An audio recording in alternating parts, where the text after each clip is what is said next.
Bonjour tout le monde, mon nom est Andy Audet, je suis kinésiologue, posturologue, neurothérapeute et naturothérapeute. Donc aujourd'hui, je vais vous donner quelques petits trucs et conseils pour votre plus grand bien.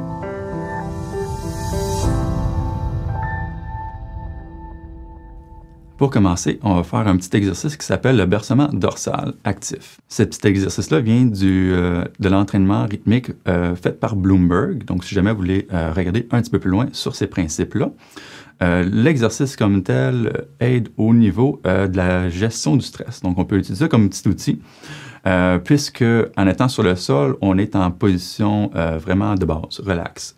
On n'est pas contre la gravité, on ne contracte pas grand-chose. Donc, le bercement, lui, vient vraiment relaxer, détendre le corps. Donc, c'est un petit bercement qu'on fait en va-et-vient de façon fluide pour activer le système nerveux parasympathique et qui stimule aussi un petit peu le nerf vague. Donc, toutes des choses qui sont bénéfiques pour détendre le corps.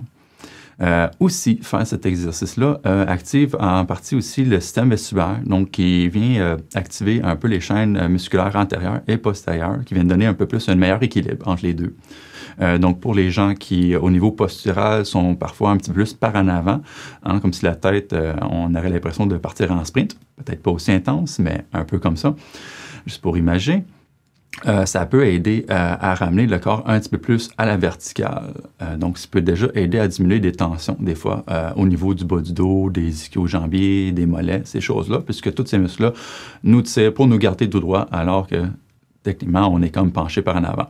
Donc, cet exercice-là est aussi bon pour les gens autres qui veulent travailler un petit peu sur leur niveau de stress, le diminuer, pour les gens qui sont des fois plus actifs au niveau cérébral, mental, qui pensent beaucoup ou même un peu anxieux.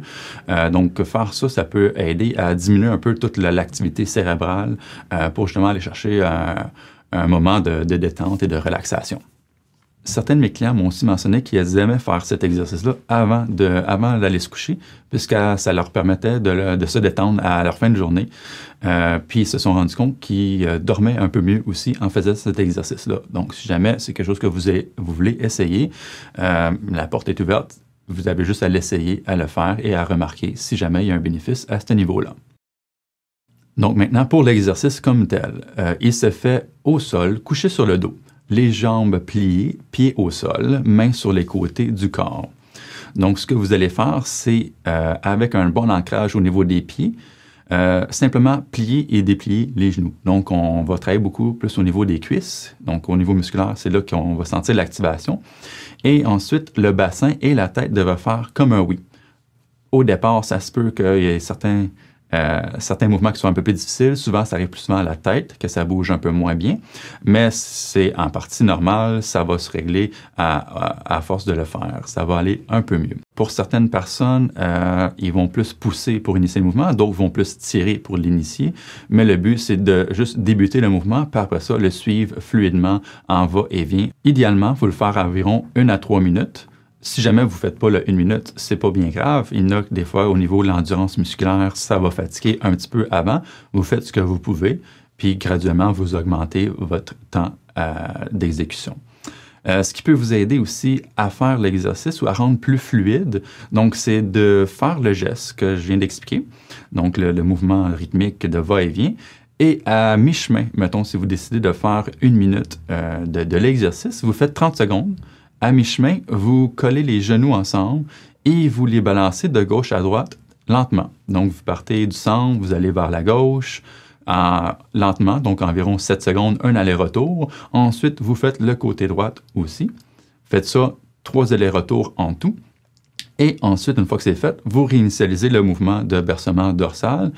Souvent, les gens vont remarquer que c'est déjà plus fluide comme geste, donc ça fait juste aider à améliorer, à faire le geste pour rendre ça un peu plus facile et en tirer plus de bénéfices aussi. Si jamais c'est difficile comme ça, donc en le faisant avec les genoux pliés, vous pouvez aussi l'essayer avec les pieds allongés. Donc, les jambes sont complètement allongées. Cette fois-ci, ce n'est pas le pied au complet qui est notre ancrage, c'est vraiment le talon. Et vous allez pointer les orteils et les retirer vers vous aussi. Donc, c'est ça qui va initier le mouvement. C'est sûr que si vous êtes capable de faire les deux et vous refaites celui-là, vous allez remarquer que le mouvement est un peu moins ample, ce qui est normal, mais ça va quand même amener un certain bénéfice.